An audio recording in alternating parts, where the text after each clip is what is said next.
नमस्कार, स्वागत है आपका सुनो कहानी में। आप सुन रहे हैं आचार्य चतुर्सेन जी के द्वारा लिखित उपन्यास वैशाली की नगरवधू। कहानी के पिछले भाग में हमने सुना कि सोमप्रभ और कुंडनी का सामना शंबर के कुछ राक्षसों से हुआ, जो कि अपनी मायावी सूझबूझ से उन्हें उनकी कैद में ले गए, जिसके बाद उन्हें शंबर के सामने उपस्थित किया गया। अब विस्तार से क्या हुआ यह जानने के लिए आपको पिछला भाग सुनना पड़ेगा। तो आइए कहानी में आगे की ओर चलते हैं। भाग 17, कुंडनी का अभियान। इस असुरपुरी में जितनी स्वतंत्रता सोम को प्राप्त थी, उस सब का संपूर्ण उपभोग करके सूर्यास्त के समय अत्यंत थकित और निराश भाव से उसने उस गुफा द्वार में जब पैर रखा जहां उनके ठहरने की व्यवस्था थी, तो वहां का दृश्य देख वो एक बारगी ही चीत्कार कर उठा। कुंडनी गुफा के मध्य में एक शिलाखंड पर बिछे बाघंबर पर बैठी थी। उसके हाथ में उसका पूर्व परिचित वही विषधर नाग था। नाग उसके कंठ में लिपट रहा था और उसका हाथ भर चौड़ा फन कुंडनी के हाथ में था। कुंडनी की आंखों से आज जैसे मद की ज्वाला निकल रही थी। वे जैसे अगम सागर पर तरणी की भांति तैर रही थी। सर्प की हरी मरकत मणि जैसी आंखें उन आंखों से युद्ध कर रही थीं। इसी अभूतपूर्व और अतर्कित नेत्र युद्ध को देखकर सोम चीत्कार कर उठा था, परंतु उसके चीत्कार करते ही कुंडनी ने चुटकी ढीली कर दी। सर्प ने उसके मृदुल ओठों पर दंश दिया। सोम ने झपट कर सर्प को उसके हाथ से छीनकर दूर फेंक दिया और हाँफते हाँफते कहा, ये तुमने क्या किया कुंडनी? तुम बड़े मूर्ख हो सोम। अगर नाग मर गया तो? ये तक्षक जाति का महाविषधर नाग है। पिता इसे कंबोज के वन से लाए थे। पृथ्वी पर ऐसा विषधर अब और नहीं है। तुमने उसे आघात पहुंचा दिया हो तो? वो लहराती हुई उठी, नाग को बड़े प्यार से उठाकर हृदय से लगाया। नाग इस समय सिकुड़कर निर्जीव हो रहा था। उसका तेज दर्प जाता रहा था। सोम ने कहा, कुंडनी, तुम्हारा अभिप्राय मैं समझ नहीं सका। आचार्य ने मुझे तुम्हारा रक्षक बनाया है, तो रक्षक ही रहो सोम। अभिप्राय जानने की चेष्टा न करो। कुंडनी ने भ्रुकुंचित करके कहा, तो तुम ये क्या कर रही थी? कहो ना। जो उचित था वही। क्या आत्मघात? दंश से क्या मेरा घात होता है? उस दिन देखा नहीं था तुमने? तुम आखिर हो कौन कुंडनी? सोम ने घोर संदेह में भरकर कहा, पिता ने कहा तो था कि तुम्हारी भगनी। अब और अधिक न पूछो। अवश्य पूछूंगा कुंडनी, अवश्य पूछूंगा। अरे हम घोर संकट में हैं। मैंने तमाम दिन इधर उधर घूमने और भाग निकलने की युक्ति सोचने में लगाया है, पर सब व्यर्थ प्रतीत होता है। कहने को तो शंबर असुर ने हमें स्वतंत्रता दी है, पर हम पूरे बंदी हैं कुंडनी। सो बंदी तो है। तुम दिन भर क्यों भटकते फिरे? तुम्हें विश्राम करना चाहिए था। गुफा में काफी ठंड थी, खूब नींद ले सकते थे। अरे इस विपत्ति में नींद कैसे आ सकती थी कुंडनी? पर विपत्ति की संभावना तो रात्रि को ही थी ना, भोज के बाद। अच्छा, और तब तक हमें पैर फैलाकर सोना चाहिए था। निश्चय, उससे अब तुम स्वस्थ, ताजा और फुर्तीले हो जाते और भय का बुद्धिपूर्वक सामना करते। तुम अद्भुत हो कुंडनी। कदाचित तुम्हें असुर का भय नहीं है। असुर से भय करने को ही क्या कुंडनी बनी हो? अच्छा, तुम करना क्या चाहती हो कुंडनी? कम से कम मुझसे तो कहो। इसमें कहना क्या है? शंबर या तो हमारे मैत्री संदेश को स्वीकार करे, नहीं तो फिर आज सब असुरों सहित मरे। अच्छा, और उसे मारेगा कौन? क्यों कुंडनी? सोम अवज्ञा की हंसी हंसा पर तुरंत ही गंभीर होकर बोला, देखो, मैं तुम्हारे रहस्य नहीं जानना चाहता, परंतु तुम्हारी योजना क्या है कुछ मुझे भी तो बताओ, ताकि मैं सहायता कर सकूं। सोम, तुम युवक हो और योद्धा हो, तथात गुरुतर राजकार्य में नियुक्त हो। मैं तुम्हारी अपेक्षा अल्पवयस्क एवं स्त्री हूं। फिर भी सोम, इस समय तुम मुझ पर निर्भर रहो। शांत, प्रत्युत्पन्नमति और तत्पर तुमने जिसे आपघात समझा है, वो शत्रुनाश की तैयारी है सोम। परंतु किस प्रकार, उस समय पर देखना। अभी मुझे बहुत काम है, तुम थोड़ा सो लो, फिर हमें विकट साहस प्रदर्शन करना होगा। मैं जानती हूं कि असुर अर्धरात्रि से पूर्व भोजन नहीं करते। तो तुम मुझे बिल्कुल निष्क्रिय रहने को कहती हो? क्यों? कहा तो मैंने भाई कि शांत रहो, तत्पर रहो और प्रत्युत्पन्नमति रहो। फिर निष्क्रिय कैसे? और मेरे शस्त्र वे छिन गए हैं तो क्या हुआ? बुद्धि तो है। कदाचित है। सोम खिन्न होकर एक भैंसे की खाल पर चुपचाप पड़ा रहा। थोड़ी ही देर में उसे नींद आ गई। बहुत देर बाद जब कुंडनी ने उसे जगाया तो उसने देखा कि कई असुर योद्धा गुफा के द्वार पर खड़े हैं। अनेक अनेक के हाथ में मशाल है और बहुतों के हाथ में विविध वाद्य हैं। एक असुर जो प्रौढ़ था, वक्ष पर स्वर्ण का एक ढाल बांधे लंबा भाला लिए सबसे आगे था। मशाल के प्रकाश में आज सोम कुंडनी का यह त्रिभुवन मोहन रूप देखकर अवाक रह गया। उसकी सघन श्याम केश राशि मनोहर ढंग से चांदी जैसे उज्जवल मस्तक पर सुशोभित थी। उसने मांग में मोती गूंथे थे। लंबी चोटी नागिन के समान चरण चुंबन कर रही थी। बिल्व स्तनों को रक्त कौशे से बांधकर उसने उस पर नीलमणि की कंचुकी पहनी थी। कमर में लाल दुकुल और उस पर बड़े बड़े पन्नों की कसी पीटी उसकी क्षीण कटी ही कि नहीं, पीन नितंबों और उरोजों के सौंदर्य की भी अधिक वृद्धि कर रही थी। उसने पैरों में नुपुर पहने थे, जिनकी झंकार उसके प्रत्येक पाद विक्षेप से हृदय को हिलाती थी। सोम ने कहा, कुंडनी, क्या आज असुरों को मोहने साक्षात मोहिनी अवतरित हुई है क्या? हुई तो है, लेकिन इसमें तुम्हें क्या? असुरों का भाग्य है। अच्छा, अब झटपट तैयार हो जा, कुंडनी ने मुस्कुरा कर कहा। सोम ने झटपट वस्त्र बदले। कुंडनी ने सामने पड़े एक व्याघ्र चर्म को दिखाकर कहा, इसे वक्ष में लपेट लो, काफी रक्षा करेगा। किंतु कुंडनी, हम शस्त्रहीन शत्रु के निकट जा रहे हैं। मैंने जिन 3 शस्त्रों की बात कही थी, बस उन्हें यत्न से रखना सोम, फिर कोई भय नहीं है। अर्थात शांत, तत्पर और प्रत्युत्पन्नमति रहना। बस यही। तो कुंडनी, तुम आज की मुहिम की सेना नायिका हो। ऐसा ही हो सोम, अब चले। कुंडनी बाहर आई। उसने अधिकारपूर्ण स्वर में साफ मागधी भाषा में असुर सरदार को आज्ञा दी, सैनिकों से कहे बाजा और मशाल लेकर आगे आगे चले। कुंडनी के संकेत से कुंडनी की आज्ञा सोम ने असुर सरदार को सुना दी। उस रूप के तेज से तप्त असुर सरदार ने विनयावनत हो कुंडनी की आज्ञा का पालन किया। कुंडनी ने फिर सोम के द्वारा उनसे कहलाया, तुम सब हमारे पीछे पीछे आओ। और वो छम से घुंघरू बजाती विद्युत प्रभा की साक्षात मूर्ति से उस मार्ग को प्रकाशित करते असुरपुरी के राजमार्ग पर आगे बढ़ी। पीछे सैकड़ों असुर सरदार उत्सुक होकर साथ हो लिए। सोम ने धीरे से कहा, मायावनी कुंडनी, इस समय तो ऐसा प्रतीत होता है जैसे तुम ही इस असुर निकेतन की स्वामिनी हो, और संपूर्ण असुरों के प्राणों की भी। उसने कुटिल मुस्कान में हास्य किया। असुर भोज। दुर्ग के बीचों बीच जो मैदान था, उसी में भोज की बड़ी भारी तैयारियां हुई थी। बीचों बीच एक बड़े भारी अग्निकुंड में महाचिता के समान आग जल रही थी और उस पर एक समुचा भैंसा भुना जा रहा था।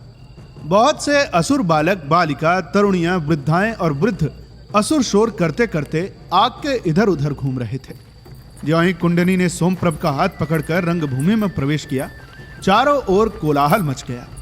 मंच पर बीचों बीच एक ऊंचे शिलाखंड पर व्याघ्र चर्म बिछा था। यह संभवतः शंबर के लिए था, परंतु कुंडनी असीम साहस करके सोम का हाथ पकड़ उसी शिलाखंड पर जा बैठी। असुर सुंदरियां और मंत्रीगण घबरा गए। शंबर क्या यह सहन कर सकेगा? असुर अपने राजा का बल और क्रोध जानते थे, पर कुंडनी उसकी दुर्बलता जान गई थी। उसने सोम से कहा, असुरों से कहो सोम कि सुराभांड यहां ले आए।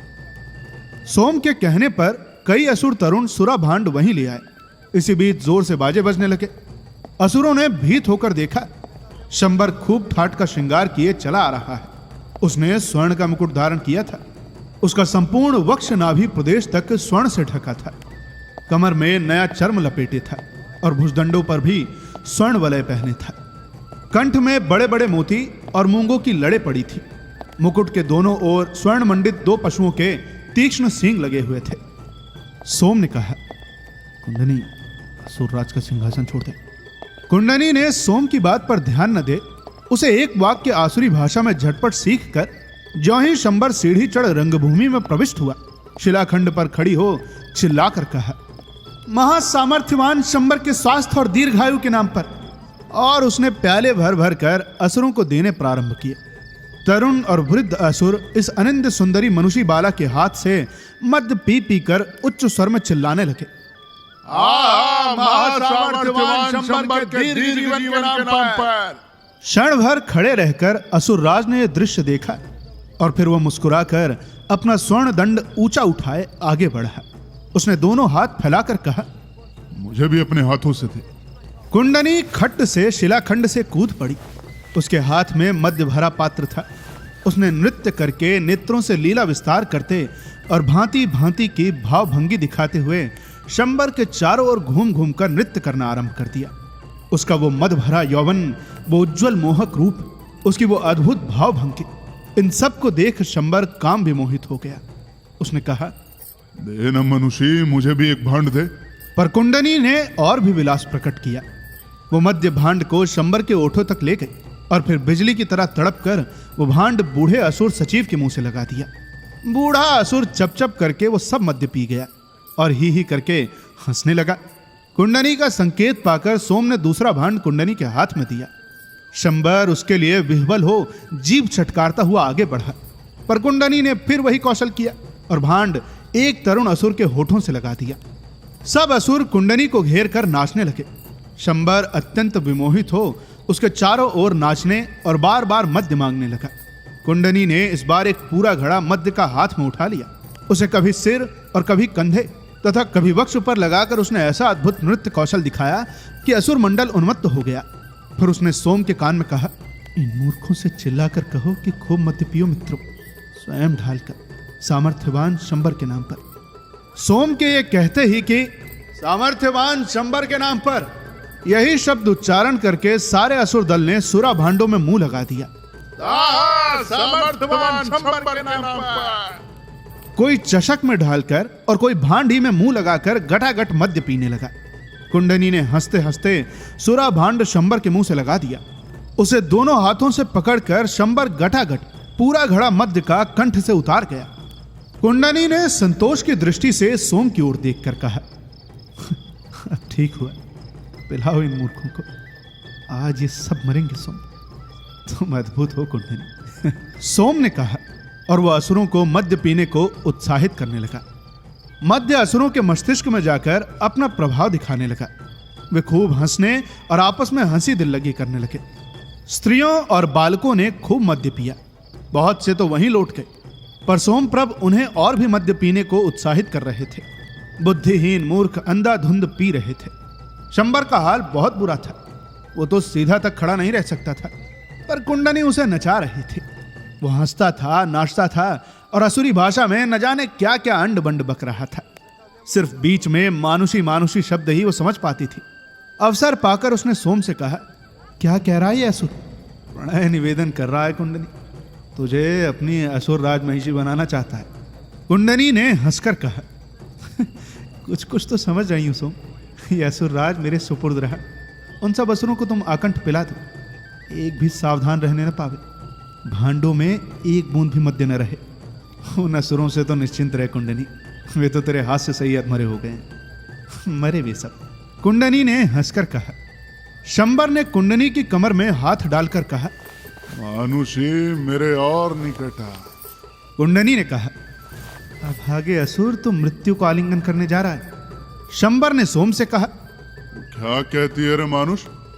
सोम ने कहा, वो कहती है कि आज आनंद उत्सव में सब योद्धाओं को महाशक्तिशाली शंबर के नाम छक्कर मद्य पीने की आज्ञा होनी चाहिए। ये वे सब। शंबर ने हंसते हंसते कहा और कुंडनी ने और एक घड़ा शंबर के मुंह से लगा दिया। उसे पीने पर शंबर के पांव डगमगाने लगे।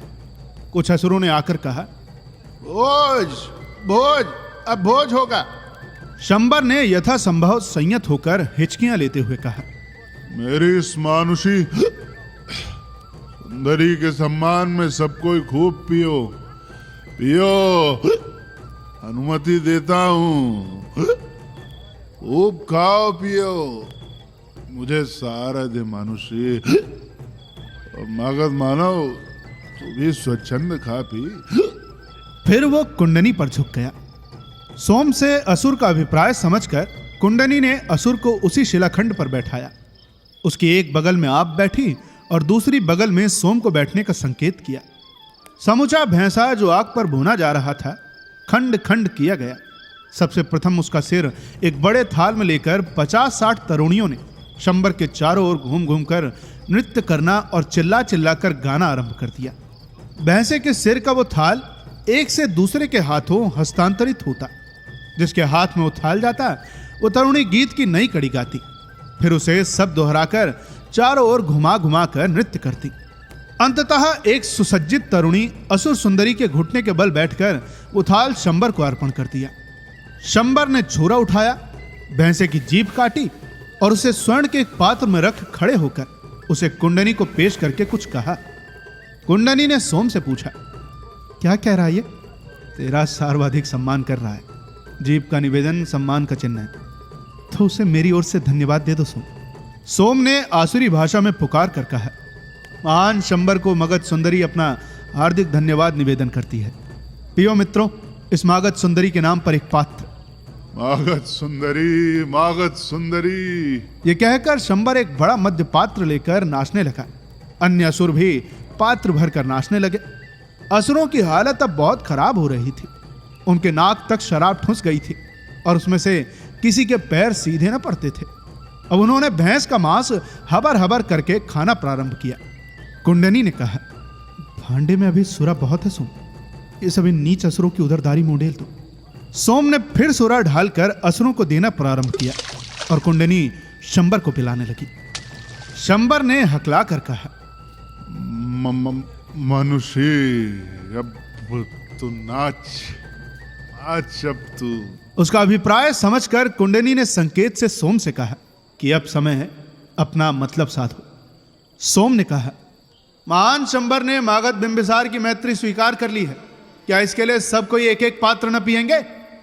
और नहीं, किंतु बिंबिसार के 100 तरुणी देगा।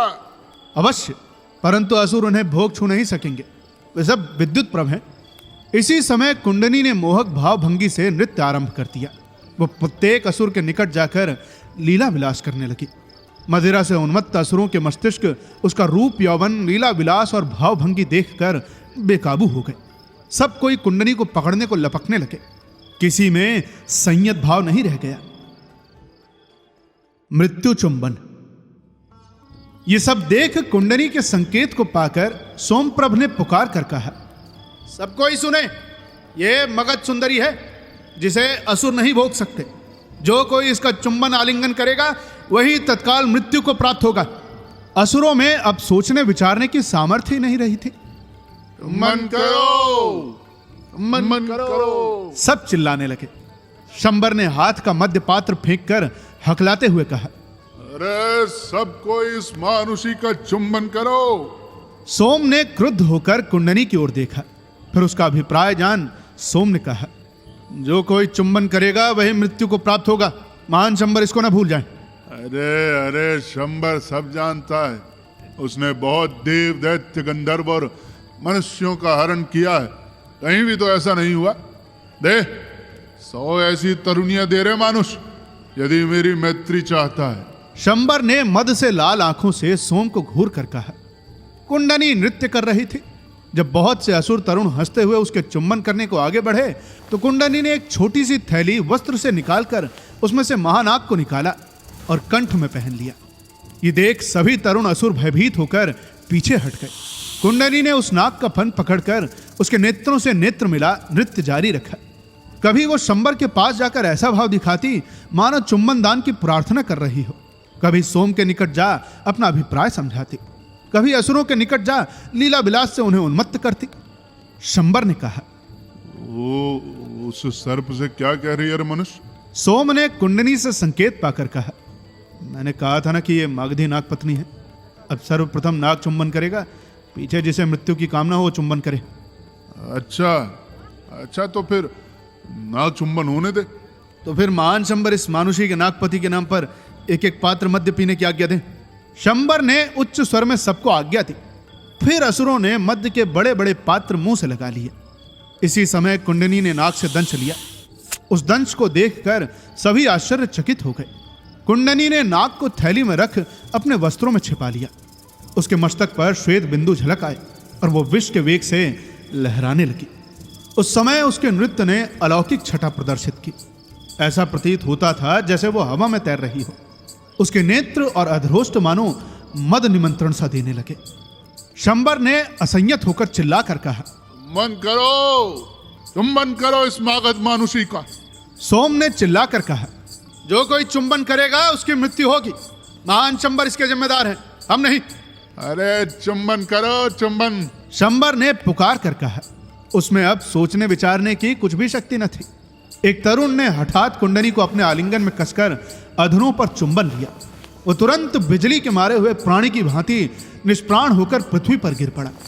सोम ये चमत्कार देख भय से पीला पड़ गया। कुंडनी ने उधर भ्रूपात नहीं किया। उसने दूसरे तरुण की ओर मुस्कुराकर देखा। उसने भी आगे बढ़कर कुंडनी को कसकर बहुपाश में बांधकर चुंबन लिया और उसकी भी यही दशा हुई। अब तो उन्मत्त की भांति असुरगण कुंडनी का चुंबन ले लेकर और निष्प्राण होकर भूमि पर गिरने लगे। एक अलौकिक अतर्कित मोह के वशीभूत होकर असुर एक के बाद एक होती हुई मृत्यु की परवाह न कर उस असाधारण उन्मादनी के आलिंगन पास में आकर और उसका अधर चूम चूम कर ढेर होने लगे। शंबर बार बार मद्य पी रहा था। असुरों के इस प्रकार आश्चर्यजनक रति से मरने पर उसको विश्वास नहीं होता था। प्रत्येक असुर के चुंबन के बाद निष्प्राण होकर गिरने पर कुंडनी ऐसे मोहक हास्य से शंबर की ओर देखती कि वो समझ ही नहीं पाया कि वास्तव में उसके तरुण मृत्यु को प्राप्त हो रहे हैं या फिर विमोहित मूर्छित हो रहे हैं। सोमप्रभ बराबर मध्य के पात्र पर पात्र शंबर के कंठ से उतार रहा था। अब कुंडनी ने एक एक तरुण के निकट जाकर चुंबन निवेदन करना प्रारंभ किया। कुछ असुर अब भयभीत हो गए थे, पर उस मोहिनी मूर्ति के चुंबन निवेदन को अस्वीकार करने की सामर्थ्य मूर्ख मध्य विमोहित असुरों में न थी। वे चुंबन ले लेकर प्राण गवाते गए। देखते देखते मृतक असुर तरुणों के ढेर लग गए।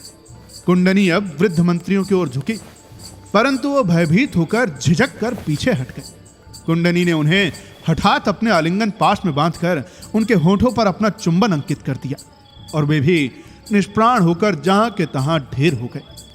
सोम ने घबराकर उसके निकट आकर कहा, तो इसका मतलब कुंडनी तुम विष कन्या हो? कुंडनी ने नृत्य करते हुए कहा, सावधान रहो, संकट काल निकट है, देखो उसके तेवर।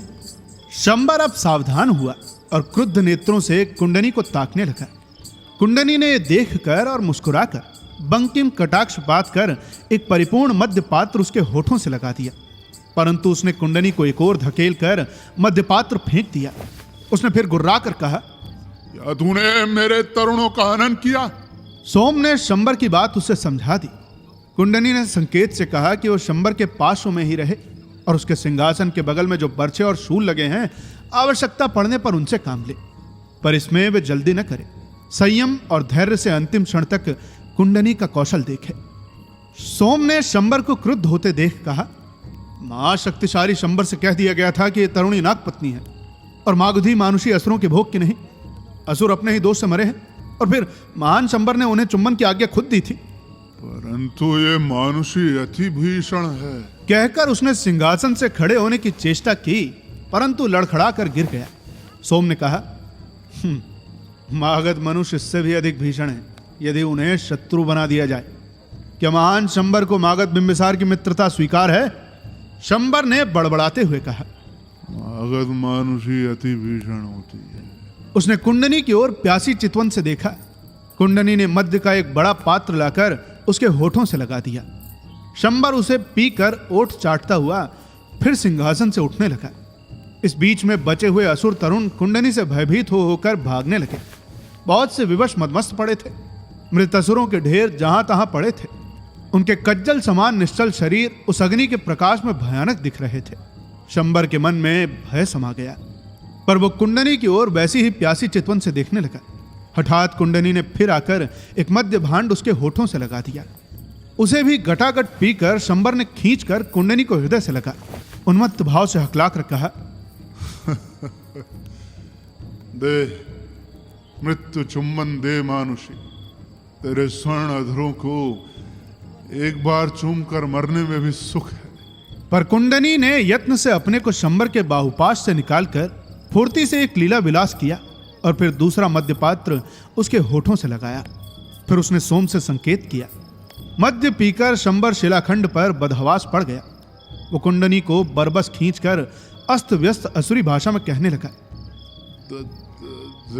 मनुष्य एक चुंबन दे और मगध बिंबिसार के लिए मेरी मैत्री ले दे, मन दे। कुंडनी ने गूढ़ मार्मिक दृष्टि से सोम की ओर देखा। वो सोच रही थी कि असुर को मारा जाए या नहीं। परंतु सोम ने लपक कर कुंडनी को असुर शंबर के बाहुपाश से खींचकर दूर कर दिया और हाँफते हाँफते कहा, नहीं नहीं, असुर को मारा नहीं जाएगा, बहुत हुआ। फिर उसने शंबर के कान के पास मुंह ले जाकर कहा, महान शंबर चिरंजीव रहे, ये मागध बिंबिसार का मित्र है, उसे मृत्यु चुंबन नहीं लेना चाहिए। शंबर ने कुछ होंठ हिलाए और आंखें खोलने की चेष्टा की, परंतु वो तुरंत ही काष्ठ के कुंदे की भांति निश्चेष्ट होकर गिर गया। उस समय बहुत कम असुर वहां थे जो भयभीत होकर भाग रहे थे। कुंडनी को एक ओर ले जाकर सोम ने कहा, जाने दे, उसे छोड़ दे कुंडनी। कुंडनी अपनी विष ज्वाला में लहरा रही थी। उसने कहा, मूर्खता मत करो सोम, मरे वो असुर, ऐसा नहीं हो सकता। उसने इधर उधर देखा। इसी समय अंधकार से वो तरुण असुर नेत्रों में भय भरे बाहर आया, जिससे सर्वप्रथम परिचय हुआ था और जिसके प्राण सोम ने बचाए थे। उसने पृथ्वी पर प्रणिपात करके कहा, भागो और वो शक्ति उठा लो, मैं चंपा का मार्ग जानता हूं। सोम ने शक्ति हाथ में ले ली। कुंडनी ने वेणी से विषाक्त कटार निकालकर हाथ में ले ली। उसने कहा, इसकी एक खरोंच काफी है, इससे मृत पुरुष को उसके घाव को छूने से ही औरों की मृत्यु हो जाएगी। ये हलाहल में बुझी है। तीनों लपक कर एक और अंधकार में अदृश्य हो गए। जो असुर दूसरी ओर शोर कर रहे थे वो शायद उन्मत्त और हत ज्ञान हो रहे थे। सोम ने देखा कि नगर द्वार पर 4 तरुण असुर पहरा दे रहे हैं। कुंडनी ने हंसकर उनसे कहा, अरे मूर्खों, तुमने मेरा चुंबन नहीं लिया। एक को उसने आलिंगन पाश में बांध चुंबन दिया। अधर छूते ही वो मृत होकर गिरा। दूसरे ने हंकृत कर कुंडनी पर आक्रमण किया। उसकी पीठ पर सोम ने शक्ति पार कर दी। शेष 2 में एक ने कुंडनी की कटार का स्पर्श पाकर, दूसरे ने सोम की शक्ति खाकर प्राण त्यागे। सोम ने अपने अश्व पर सवार हो तारों की छांव में उसी समय असुरपुर को त्यागा। असुर तरुण भी उन्हीं के साथ भाग गया। अब कहानी में आगे क्या होता है ये जानने के लिए आपको इंतजार करना पड़ेगा इसके अगले भाग का। जल्द ही मिलेंगे इसके अगले भाग के साथ। तब तक के लिए सुनते रहिए सुनो कहानी की अन्य कहानियां और अपना ख्याल रखिए। धन्यवाद।